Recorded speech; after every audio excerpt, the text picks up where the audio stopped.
Hello and welcome to SPM IAS Academy. Today we'll analyze important newspaper articles of 29th October 2022. Please note you can download the PDF version of today's newspaper analysis by clicking the link given in the comment section. This is the list of the topics that we will be covering from today's newspaper. The first article is about One Nation, One Uniform. And this topic is important from our syllabus GS Paper 2 Indian Polity point of view. तो देखिए, सबसे पहले current context समझते हैं। हाल फिलहाल में एक चिंतन शिविर या ब्रेनस्टॉर्मिंग सेशन बुलाया गया था of state home ministers and top police officers and this चिंतन शिविर was presided by our prime minister Narendra Modi ji. तो इस चिंतन शिविर में हमारे प्रधानमंत्री जी ने एक आइडिया प्रपोज किया and that idea was regarding one nation one uniform for Indian police forces. आपको पता है कि अभी अलग अलग स्टेट्स में इंडियन जो पुलिस फोर्सेस हैं उनके यूनिफॉर्म का कलर अलग अलग होता है। जैसे एग्जांपल के लिए आप ऊपर देख सकते हैं, कोलकाता पुलिस का वाइट यूनिफॉर्म होता है, पौंडीचेरी पुलिस कांस्टेबल्स का अलग तरीके का यूनिफॉर्म होता है। मतलब थोड़े बहुत बदलाव या अंतर तो होते ही हैं अलग अलग पुलिस के यूनिफॉर्म्स को लेकर के। अलग अलग स्टेट्स के पुलिस के यूनिफॉर्म्स में अंतर तो होता ही है। तो प्रधानमंत्री जी ने सजेस्ट किया कि why can not we adopt one nation one uniform. अब ध्यान से समझिए, यहाँ आप सुपरफिशियल तरीके से देखेंगे तो आपको लगेगा कि सिर्फ यूनिफॉर्म के कलर की बात की जा रही है, लेकिन ऐसा नहीं है। By this idea of one nation one uniform he also meant कि over a period of time जो पुलिस फोर्सेज हैं अलग अलग स्टेट्स के, उनके काम करने के तरीके में भी एक तरह की यूनिफॉर्मिटी लाई जाए और उनका जो ओवरऑल स्ट्रक्चर है उसमें भी काफ़ी हद तक यूनिफॉर्मिटी लाई जाए, ताकि इसको एक कोऑपरेटिव फेडरलिज्म के डायरेक्शन में हम बढ़ सकें। अगर पुलिस के काम काज करने के तरीके में यूनिफॉर्मिटी होगी तो 2 या 3 स्टेट्स की पुलिस मिल करके किसी एक पर्टिकुलर केस पे काम कर सकती है और उसको रिजॉल्व कर सकती है। So the idea of one nation one uniform has not to be seen in a superficial manner, it has a deeper connotation as well that the functioning and the administration and structure of the different police across the states in our country should be uniform, ताकि एक proper coordination develop हो सके। अभी ये ऐसी पहली policy नहीं है यूनिफॉर्मिटी को लेकर के। जो मौजूदा सरकार है इन्होंने कई सारे इस तरह के पॉलिसीज़ या तो इंट्रोड्यूस किए हैं या उनको इम्प्लीमेंट भी कर दिए हैं। For example one nation one fertilizer scheme हाल फिलहाल में, तो जितने भी फर्टिलाइजर्स अब हमारे देश में बिकेंगे they will be sold under one brand name जिसका नाम होगा भारत ब्रांड। और ये मैं कवर कर चुका हूँ न्यूज़पेपर एनालिसिस में। मैंने आपको बताया था कि चूँकि ज़्यादातर जो फर्टिलाइजर्स हैं उस पर भारत सरकार बहुत ज़्यादा सब्सिडी देती है और इस कारण से फिर जब सरकार इतनी सब्सिडी दे रही है तो फिर सरकार का ऐसा मानना है कि सारे जो फर्टिलाइजर्स उनको एक ही ब्रांड से बिका जाना चाहिए और वो भारत ब्रांड होना चाहिए। वैसे ही one nation one ration card या one nation one gas grade, all such schemes have been implemented. More such proposals have been there. One nation one election, जिसको साइमल्टेनियस इलेक्शन भी कहते हैं। सो इस तरह के कई सारे अप्रोचेस मौजूदा सरकार ने लिए हैं in order to bring uniformity in administration. लेकिन इस आइडिया के इम्प्लीमेंटेशन में कई सारे हिंड्रेंसेस हो सकते हैं। सबसे पहला तो हिंड्रेंस है कि जो पब्लिक ऑर्डर एंड पुलिस, ये जो 2 सब्जेक्ट हैं, they are mentioned in list 2 that is the state list of 7th schedule. 7th schedule आपको पता होगा। ये सरल सा सवाल भी मुझे लगता है पूछा गया था शायद से, पिछला जो APSC प्रीलिम्स था उसमें पूछा गया था। 7th schedule is related to which of the following. Of course it is related with the division of power between union and state. तो उसमें list 1 for union list, list 2 for state list and then list 3 is for concurrent list. तो list 2 में public order and police mention है, मतलब police is a matter of state subject. तो फिर सारे state governments को मिल करके इस पे ज्वाइंट तरीके से फैसला लेना होगा। भारत सरकार के अकेले चाहने से ये इम्प्लीमेंट नहीं हो पाएगा।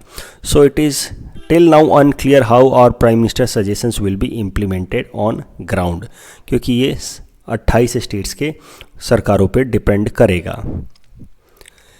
अगर अब ध्यान से देखा जाए तो यूनिफॉर्मिटी लाने का प्रयास पहले भी किया जा चुका है। पुलिस के कामकाज करने के तौर तरीकों में यूनिफॉर्मिटी लाने के पहले भी प्रयास हो चुके हैं। फॉर एग्जांपल सुप्रीम कोर्ट ने डायरेक्टिव्स दिए थे स्टेट्स को इन 2006 इन प्रकाश सिंह केस। तो प्रकाश सिंह केस के बारे में मैं आगे आपको बताऊंगा, लेकिन यहाँ पे बस यूनिफॉर्मिटी के लिए आप ये समझिए कि सुप्रीम कोर्ट ने सारे स्टेट्स को कुछ बदलाव दिए थे स्टेट गवर्नमेंट्स को कुछ बदलाव के डायरेक्शंस दिए थे कि इस तरीके से आपको अपने पुलिस के कामकाज करने के तौर तरीकों में बदलाव करना होगा ताकि पुलिस जो है और ज़्यादा इफेक्टिव हो सके। बट प्रॉब्लम क्या है कि ये जो डायरेक्टिव्स दिए थे सुप्रीम कोर्ट ने in 2006 in Prakash Singh case, that is yet to be implemented by many states. और जो स्टेट्स इंप्लीमेंट कर रहे हैं वो भी अपने तरीके से, अलग अलग तरीके से इंप्लीमेंट कर रहे हैं। And effectively in India right now we are having one nation but many police acts and many ways of functioning of police. उसके अलावा मॉडल पुलिस एक्ट, आपको मैंने बताया कि police is matter of state subject या state list, तो उस पर भारत सरकार कानून तो नहीं बना सकती, लेकिन भारत सरकार स्टेट के मैटर्स पे भी एक मॉडल लॉ जरूर बना करके दे सकती है, मोटा मोटा model law which could act as an ideal और as an guideline for the state governments to frame law in that particular matter.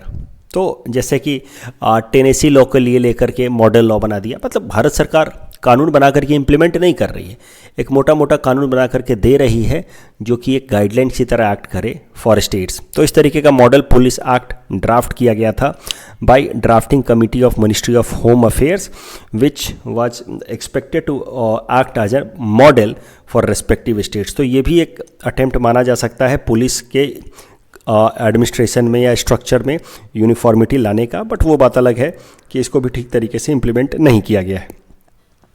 इस पूरे अगर मैटर पे अगर कभी सवाल आ जाए वन नेशन वन यूनिफॉर्म पे, तो आप पहले तो ये साफ साफ लिखने का सिर्फ ये यूनिफॉर्म के कलर की बात नहीं है, it is more about the structure and functioning of the police system in different states. उसके अलावा आप ये लिखना कि uniformity in police making is need of the spirit of cooperative federalism. तो अगर अलग अलग स्टेट्स को एक साथ कोऑपरेट करना है तो पुलिस के काम करने के तौर तरीके में भी यूनिफॉर्मिटी लानी होगी, but at the same time The attempt at uniformity should, however, take cognizance of local factors and special features. तो हमारे देश में ये जो फेडरल फीचर है वो इसीलिए लाया ही गया है क्योंकि हमारे देश में बहुत ज़्यादा डाइवर्सिटी है, कल्चरल डाइवर्सिटी है, रिलीजियस डाइवर्सिटी है, लिंग्विस्टिक डाइवर्सिटी है।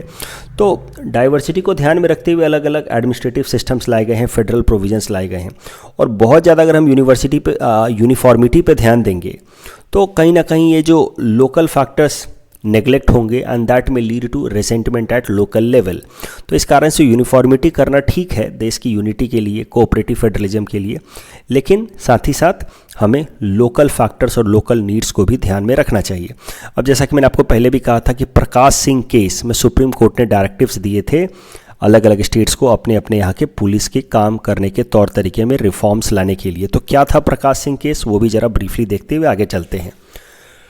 प्रकाश Singh, he was DGP of Uttar Pradesh when he retired in 2006। उसके पहले उन्होंने असम पुलिस में भी अलग अलग पोजीशंस पे सर्व किया। He retired as DGP of Uttar Pradesh police. तो जब वो रिटायर हुए उसके बाद उन्होंने सुप्रीम कोर्ट में एक PIL फाइल किया। उस PIL का मेन पर्पस ये था कि वो चाहते थे कि सुप्रीम कोर्ट इंश्योर कराए कि पुलिस को और ज़्यादा फंक्शनल ऑटोनॉमी मिले। फंक्शनल ऑटोनॉमी से हमारा यहाँ मतलब है कि पुलिस को काम काज करने के तौर तरीक़ों में आज़ादी मिले। तो प्रकाश सिंह जी ने इस अपने PIL में यही मेंशन किया कि अगर पुलिस को अनड्यू पॉलिटिकल इंटरफेरेंस से बचाया जा सके तो पुलिस और ज़्यादा इफेक्टिव हो सकती है और फिर वह समाज में कुछ पॉजिटिव कंट्रीब्यूशन कर सकती है। तो that is how he filed a PIL for ensuring functional autonomy to the police. और ये PIL सुप्रीम कोर्ट में फाइल किया गया। सुप्रीम कोर्ट ने 2006 में इस PIL का कॉग्निजेंस लेते हुए इस पर एक लैंडमार्क जजमेंट सुनाया जिसको हम लोग प्रकाश सिंह केस जजमेंट नाम से जानते हैं। और फिर सुप्रीम कोर्ट ने कई सारे डायरेक्टिव्स दिए स्टेट गवर्नमेंट्स को कि अपने अपने यहाँ पे आप पुलिस में इस तरह के बदलाव लाएं। तो इस कारण से प्रकाश सिंह केस से निकल कर के आया सुप्रीम कोर्ट का डायरेक्टिव्स फॉर पुलिस रिफॉर्म्स। जैसे कि सुप्रीम कोर्ट ने डायरेक्शंस दिए स्टेट गवर्नमेंट्स को कि ensure to have a state security commission in your state. State security commission का काम क्या होगा कि पुलिस ऑफिसर्स के वो ट्रांसफ़र या पोस्टिंग का काम state security commission of police करेगा। इससे होगा क्या कि पॉलिटिकल लीडर्स के हाथ से पुलिस ऑफिसर्स का ट्रांसफ़र पोस्टिंग निकल जाएगा। इससे फिर पुलिस ऑफिसर जो है पॉलिटिकल लीडर्स के अनड्यू इन्फ्लुएंस या प्रेशर में नहीं आएंगे। एथिक्स में भी आप इसका इस्तेमाल कर सकते हैं। जैसे केस स्टडी में अंत में आपको कुछ लिखना होता है, जस्टिफिकेशन या फिर क्या क्या और तरीके किए जा सकते हैं, वहाँ पे आप लिख सकते हैं प्रकाश सिंह केस के जो डायरेक्टिव्स हैं उसको ठीक तरीके से इम्प्लीमेंट किया जाए, स्टेट सिक्योरिटी कमीशन को लाया जाए, ताकि पुलिस ऑफिसर जो हैं वो सरकार के या कोई भी पॉलिटिकल लीडर के अनड्यू इन्फ्लुएंस से बच सकें। उसके अलावा पुलिस की अपनी अलग से इन्वेस्टिगेशन टीम होनी चाहिए, और जो कि लॉ एंड ऑर्डर टीम से अलग होनी चाहिए। देखिए अभी कैसा होता है कि मान लीजिए दुर्गा पूजा आ गया, अभी दिवाली आ गई, तो पुलिस ऑफिसर्स को लॉ एंड ऑर्डर मेंटेन करने में लगा दिया जाता है, अलग अलग जगहों पे फिर उनको गार्ड करने के लिए लगा दिया जाता है पुलिस के जो भी कैडर्स हैं।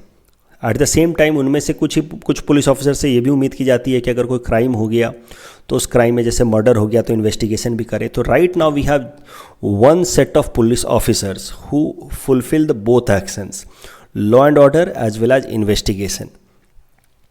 अब इससे कहीं ना कहीं एफिशिएंसी हैम्पर होती है। तो प्रकाश सिंह केस में सुप्रीम कोर्ट ने कहा कि क्यों ना पुलिस को डिवाइड कर दिया जाए, कुछ पुलिस ऑफिसर्स को लॉ एंड ऑर्डर मेंटेन करने के लिए ट्रेन किया जाए, जबकि कुछ पुलिस ऑफिसर्स को इन्वेस्टिगेशन करने के लिए ट्रेन किया जाए, फॉरेंसिक्स साइंस है उसमें उनको ट्रेनिंग दी जाए। इससे पुलिस का काम करने का तौर तरीका और इफेक्टिव हो सकता है। फिर पुलिस कंप्लेंट अथॉरिटी बनाने की बात की गई कि अगर कोई भी आम नागरिक उसको पुलिस के खिलाफ कोई शिकायत है तो स्टेट लेवल पे एक पुलिस कंप्लेंट अथॉरिटी होनी चाहिए, जिसमें आम जनता जो है वो पुलिस के खिलाफ कोई कंप्लेन रजिस्टर कर सकती है। और फिर पुलिस कंप्लेंट अथॉरिटी के पास पावर होगा उस कंप्लेन के बेसिस पे इंक्वायरी करने का।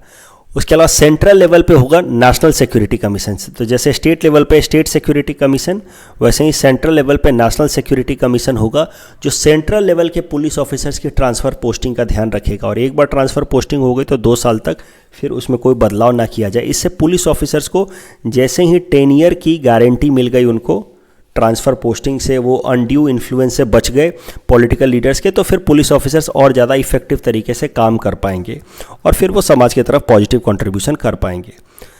अभी अगर देखा जाए कि इम्प्लीमेंटेशन किस हद तक हुआ है प्रकाश सिंह जजमेंट के डायरेक्शंस पे, तो कॉमनवेल्थ ह्यूमन राइट्स नाम का एक इंटरनेशनल एनजीओ है, इसने 2020 में एक रिपोर्ट पब्लिश किया था, जिसमें इसने ट्रैक करते हुए हर एक स्टेट्स के पुलिस रिफॉर्म्स को ट्रैक करते हुए ये डेटा पब्लिश किया, जिसमें उन्होंने बताया कि not even one state has fully compliant with the Supreme Court's directive. तो जो प्रकाश सिंह केस में डायरेक्टिव्स दिए गए थे सुप्रीम कोर्ट की तरफ से स्टेट्स को, not even single state has implemented those directives in a complete manner. इस टॉपिक के बेसिस पे प्रीलिम्स प्रैक्टिस क्वेश्चन हमने आपको दे रखा है। Please attempt this question and you can evaluate it on the basis of the ideas discussed here.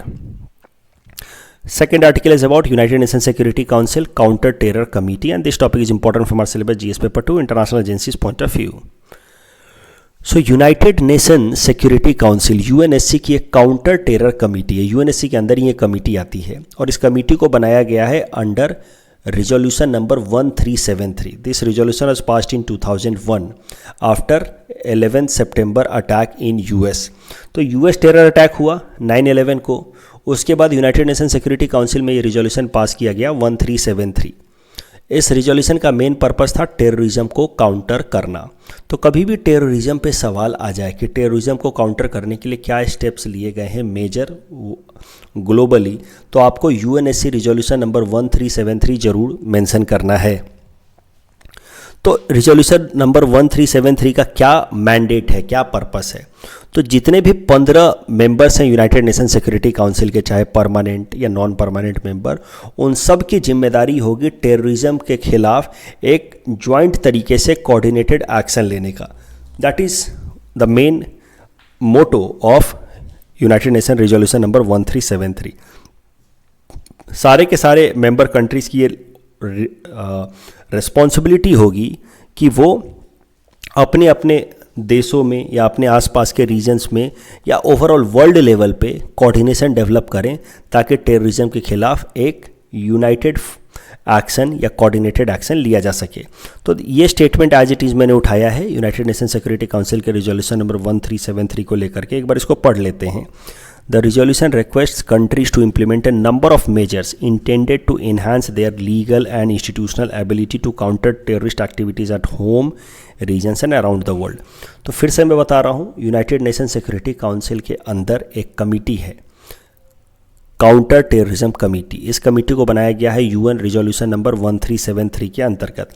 UN resolution number 1373 ये कहता है कि जो 15 मेंबर कंट्रीज हैं यूनाइटेड नेशन सिक्योरिटी काउंसिल के, इनकी जिम्मेदारी है टेररिज्म को कंट्रोल या कर्ब करने की। और फिर इन 15 कंट्रीज़ ने इस डायरेक्शन में काम करते हुए यूनाइटेड नेशन सिक्योरिटी काउंसिल के अंतर्गत बनाया है counter terrorism committee, CTC। News में क्यों है ये CTC, काउंटर टेरर कमेटी, वो भी ज़रा देखते हैं। तो ये यूनाइटेड नेशन सिक्योरिटी काउंसिल की काउंटर टेररिज्म कमेटी की स्पेशल मीटिंग हुई है इंडिया के अंदर 28 और 29 अक्टूबर को, यानी कि कल का दिन और आज इसकी एक स्पेशल मीटिंग हुई है इंडिया में। ऐसी मीटिंग यानी कि counter terror committee of United nation security council की मीटिंग पहली बार हुई है इंडिया में since it was created in 2001।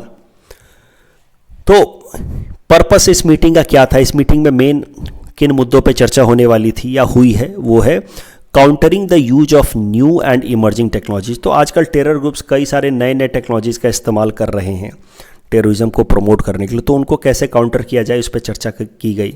उसके अलावा terror financing through crypto currency, उसको कैसे रोका जाए, and specially use of drones in the age of terrorism. आजकल टेरर ग्रुप जो हैं ड्रोन्स का काफ़ी ज़्यादा इस्तेमाल कर रहे हैं। लो कॉस्ट टेक्नोलॉजी है, अटैक करने में कोई लाइफ का भी लॉस नहीं होता है। टेरर ग्रुप्स के लिए ये लो कॉस्ट आप समझिए लो कॉस्ट अटैक का मेथड डेवलप हो रहा है हाल फिलहाल में, ड्रोन्स। तो drone attacks are being frequently used by terror groups these days and which has become a matter of scorch for world countries, and that is why ये जो काउंटर टेरर कमेटी है, इसमें ड्रोन टेक्नोलॉजी पे कैसे control लगाया जाए ताकि terror groups इसका इस्तेमाल ना कर सकें, उस पर भी चर्चा हुई।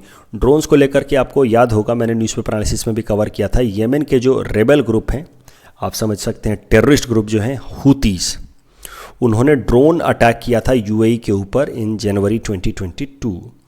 उसके बाद से ड्रोन को लेकर के काफ़ी सारी चर्चा हो रही है दुनिया भर में कि कैसे ड्रोन्स टेक्नोलॉजी को रोका जाए from going into the hands of terror groups. इसी काउंटर टेरर कमेटी में पार्टिसिपेट करते हुए हमारे external affairs minister S Jaishankar साहब ने कुछ बातें कही। उन्होंने चाइना को इनडायरेक्टली रेफ़र करते हुए कहा कि चाइना जैसे देशों को और ज़्यादा रिस्पॉन्सिबल तरीके से बिहेव करना चाहिए अगेंस्ट टेररिज्म, वहाँ पे पॉलिटिक्स प्ले नहीं करना चाहिए। और इनडायरेक्टली उन्होंने वो बातें हाईलाइट की कि कैसे चाइना हर बार किसी न किसी टेरर ग्रुप को या टेरर ऑर्गेनाइजेशन या इंडिविजुअल को बचाने की कोशिश करता है in United nation security council by putting technical hold on proposals from countries like India and US. तो कहीं ना कहीं चाइना जो है टेररिज्म को लेकर के भी सीरियस नहीं है, उस पर भी वो पॉलिटिक्स प्ले करता है। और जो पाकिस्तान बेस्ड टेरर ग्रुप्स हैं या इंडिविजुअल्स हैं उनको इनडायरेक्टली सपोर्ट करता है ताकि वो इंडिया के लिए टेररिज्म क्रिएट करते रहें, ट्रबल क्रिएट करते रहें। So this is how China is playing politics even in the name of terrorism, that should not be allowed, ऐसा कहा हमारे external affairs minister S Jaishankar साहब ने। इस टॉपिक के बेसिस पे प्रीलिम्स प्रैक्टिस क्वेश्चन हमने आपको दे रखा है। Please attempt this question and you can submit the answer in the comment section. The next article is about emission gap report 2022 and this topic is important for our syllabus GS paper 3 environment point of view. United Nation Environment Programme, इस agency के बारे में मैं आगे आपको बताऊंगा, but इस agency ने रिपोर्ट पब्लिश की है जिसका नाम है इमिशन गैप रिपोर्ट 2022। हर साल ये रिपोर्ट पब्लिश होती है और हर साल इसका थीम कुछ अलग होता है। तो इस बार इमिशन गैप रिपोर्ट 2022 का थीम है the closing window, climate crisis calls for rapid transformation of societies. तो क्यों ऐसा कहा गया है? क्योंकि इस इमिशन गैप रिपोर्ट में, अच्छा सबसे पहले यही समझ लेते हैं कि आखिर इस रिपोर्ट का नाम इमिशन गैप रिपोर्ट क्यों है। समझिए, इसको ब्रिज गैप इमोशन रिपोर्ट भी कहते हैं, इमिशन रिपोर्ट भी कहते हैं। क्यों?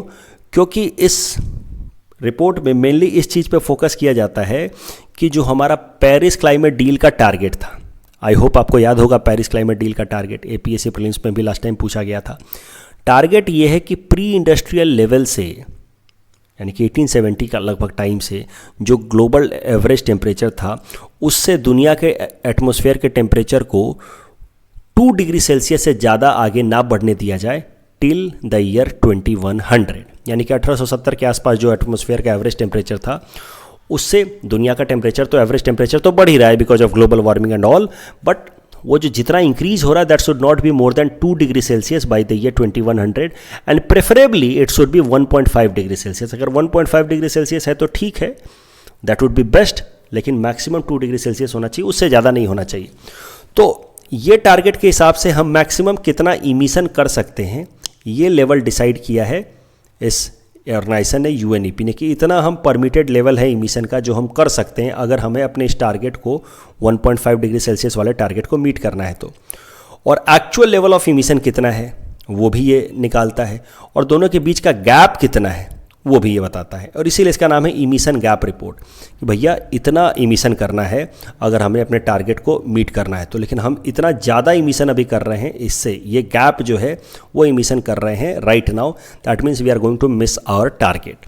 सो that is why this report is known as emission gap report और sometimes bridge gap emission report. ये जो ऑर्गेनाइजेशन है यूनाइटेड नेशन एनवायरनमेंट प्रोग्राम, जो इमिशन गैप रिपोर्ट पब्लिश करता है, इसको बनाया गया था after Stockholm conference in 1972। Stockholm conference के बारे में आपने जरूर पढ़ रखा होगा। इन्वायरमेंट रिलेटेड ये दुनिया का पहला कॉन्फ्रेंस था, दैट वाज हेल्ड इन 1972। उसके बाद से इस ऑर्गेनाइजेशन को बनाया गया इन्वायरमेंट प्रोटेक्शन के लिए। इसका हेडक्वार्टर है इन नैरोबी, केनिया।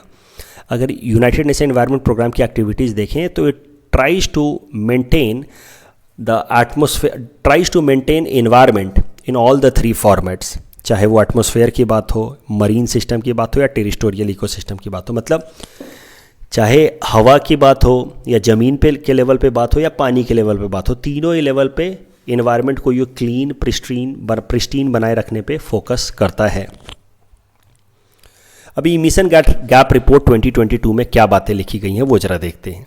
तो इमिशन गैप रिपोर्ट 2022 ये कहता है कि जो भी अभी तक कमिटमेंट्स किए गए हैं कॉन्फ्रेंस ऑफ पार्टी नंबर 26 तक में, यानी कि जो पिछले साल दिसंबर में यूनाइटेड नेशन फ्रेमवर्क कन्वेंशन और क्लाइमेट चेंज के अंतर्गत जो कॉन्फ्रेंस ऑफ पार्टी हुई थी इन ग्लासगो यूके, अभी तक वहाँ उस कॉन्फ्रेंस ऑफ पार्टीज़ में भी जो कमिटमेंट किए हैं दुनिया के देशों ने या सरकारों ने, उस कमिटमेंट को पूरा करने से भी हमारा जो इमिशन का टारगेट है वो पूरा नहीं होने वाला है, and we are easily going to miss this target of 2 degree Celsius that we agreed in Paris climate deal. तो अगर मौजूदा रेट ऑफ इमिशन को हम कंटिन्यू करते हैं तो हमारा जो एवरेज टेम्परेचर है वो प्री इंडस्ट्रियल लेवल की तुलना में लगभग 2.8 डिग्री सेल्सियस तक आगे चला जाएगा by year 2100, and which will be catastrophic in nature. कहीं पे इमेंस बारिश होगी, कहीं पे सूखा आएगा, कहीं पे डेजर्ट हो जाएगा, and that will lead to complete disaster. And that is why this report suggest that an urgent system transformation is needed. अगर हमने अपने टारगेट को मीट करना है तो अर्जेंट ट्रांसफॉर्मेशन की ज़रूरत है, अर्जेंटली हमें ग्रीन हाउस गैसेस की इमिशन को कर्ब करने की ज़रूरत है। एक बार ये डेटा भी देख लेते हैं। अगर कंट्री वाइज बात की जाए दुनिया के सबसे बड़े इमिटर्स की, ओवरऑल इमिशन की, तो सबसे ऊपर है China, followed by US, then India. तो इंडिया तीसरा सबसे बड़ा इमिटर कंट्री है अगर ओवरऑल बात की जाए तो। लेकिन अगर इमिशन पर कैपिटा की बात की जाए, यानी कि इमिशंस डिवाइडेड बाय पॉपुलेशन की बात की जाए, तो इंडिया काफ़ी पीछे हो जाता है। इनफैक्ट हमारा जो इमिशन है, emission per capita, that is even less than world's average emission per capita. यानी कि अगर इंडिया का पॉपुलेशन के हिसाब से इमिशन देखा जाए तो हम ज़्यादा इमिशन नहीं कर रहे हैं, लेकिन अब वो बात अलग है कि ओवरऑल हमारी जनसंख्या इतनी ज़्यादा है कि ओवरऑल इमिशन देखा जाए तो दैट इज़ क्वाइट हाई। इस टॉपिक के बेसिस पे प्रीलिम्स प्रैक्टिस क्वेश्चन हमने आपको दे रखा है। Please attempt this question and you can submit the answer in the comment section. The next article is about section 45ZN of RBI act. ये section इस बार इतना डिस्कस हुआ है अलग अलग अखबारों में कि मुझे लगता है कि इस बार आपको ये सेक्शन भी याद रखना चाहिए ऑफ RBI एक्ट। क्यों ये डिस्कस हुआ है थोड़े टाइम बाद में आपको समझा दूंगा। This topic is important from our syllabus GS paper 3 Indian economy point of view. तो सबसे पहले थोड़ा बैकग्राउंड देख लेते हैं। आप सबको तो पता ही है कि मॉनेटरी पॉलिसी फ्रेमवर्क अग्रीमेंट के हिसाब से between RBI and central government जो इन्फ्लेशन टारगेट है CPI inflation, consumer price indexed inflation, that should be between 2% to 6%, that you all know right, जिसको हम लोग कई बार 4 ± 2% भी कहते हैं। यानी कि द प्राइम रिस्पॉन्सिबिलिटी और prime goal of RBI through its monetary policy is to keep consumer price indexed inflation between 2% to 6%।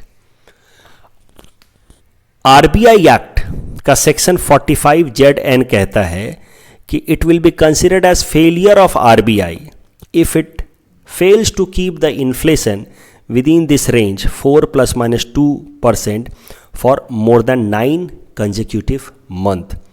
तो ये सेक्शन कहता है 45ZN कि आरबीआई की ये फेलियर मानी जाएगी अगर आरबीआई 9 महीनों तक लगातार या 3 कंजिक्यूटिव क्वार्टर्स तक अगर इन्फ्लेशन को सीपीआई इन्फ्लेशन को डिजायर्ड रेंज में नहीं रख पाता है, तो that will be considered as failure. और उस फेलियर के केस में आरबीआई को एक रिपोर्ट सबमिट करना होगा भारत सरकार को explaining the reason behind its failure and the steps that it is taking in order to bring back the inflation in desired range. अभी ऐसा पहली बार हुआ है जब से ये अग्रीमेंट साइन हुआ है भारत सरकार और आरबीआई के बीच में 2016 से, यानी कि पिछले 6 सालों में ऐसा पहली बार हुआ है कि आरबीआई अपने इस टारगेट को मीट करने में फेल हुई है, यानी कि लगातार 9 महीनों तक इन्फ्लेशन जो है वो 6% से ऊपर रहा है जनवरी से लेकर के सितंबर 2022 तक।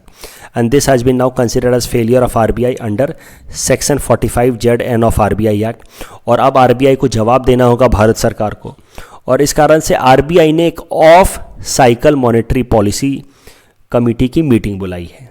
Of cycle monetary policy committee meeting, of cycle monetary policy committee meeting इसको इसलिए कह रहे हैं क्योंकि नॉर्मली आरबीआई के मैंडेट के हिसाब से, आरबीआई एक्ट के हिसाब से मॉनेटरी पॉलिसी कमेटी की मीटिंग 1 साल में 6 बार होनी चाहिए, तो हर 2 महीने में 1 बार होती है।